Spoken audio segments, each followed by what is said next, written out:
जायज़ मुतालबा नारे नारे हुकूमत जारी कयो जारी कयो जारी कयो जारी कयो जारी कयो जारी कयो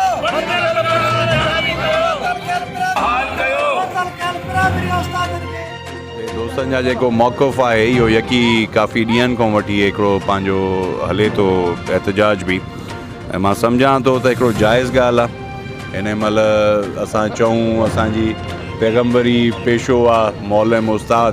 हाणे उहे जेको आहे दर बदर हीअं रोडनि ते वेठा आहिनि, उन्हनि जी सार गवर्नमेंट नथी लहे ऐं अॻिते असां कहिड़ो सोचूं त छा पंहिंजो अॻिते गवर्नमेंट का हिकिड़ी का ॾींदी पंहिंजी इंसेंटिव पंहिंजो बाक़ी सिंध जे अवाम खे। लाड़काणे में ख़ासि तौर ते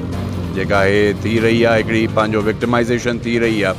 सॼे सिंध जे अंदरि ट्रांसफर्स ते बैन आहे। पॉलिसी जेका जॾहिं बि ॻाल्हायूं था कंहिं ट्रांसफर जे लाइ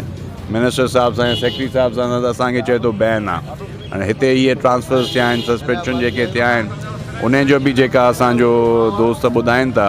त उहे ॾेई वेठा आहिनि पंहिंजो जेका बि उन्हनि खे सस्पेंशन जे लाइ शुकॉस ॾिनाऊं उनजा जवाब ॾेई वेठा आहिनि। जवाब ॾियण खां पोइ बि इहा साॻी सूरत हाल आहे। मां सम्झां थो त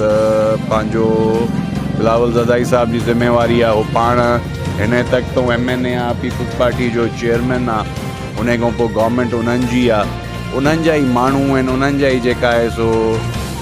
पार्टी जा दोस्त आहिनि जेके हिन सॼे अमल में शामिलु आहिनि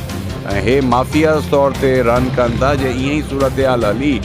त सिंध जे अंदरि अॻे ई शहर असांजी तव्हांजो शहरनि में या सॼे ॿाराड़ियुनि में तालीम जी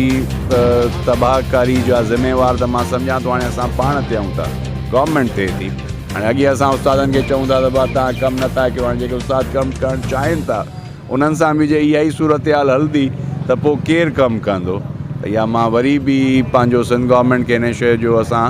ॾियूं था अल्टीमेटम, जे हे दोस्त उस्तादनि जी पंहिंजो का परगुर न रही त हिन महिल असां का सियासत नथा कयूं, पोइ असां बि मजबूरनि थी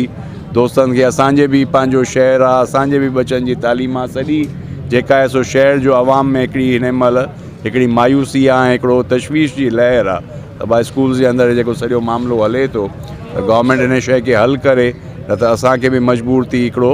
पॉलिटिकल इहा एहतजाज हलाइणो पवंदो। हक़नि जी हासिलात लाइ सिर्फ़ु मुंहिंजी सिंध न्यूज़ चैनल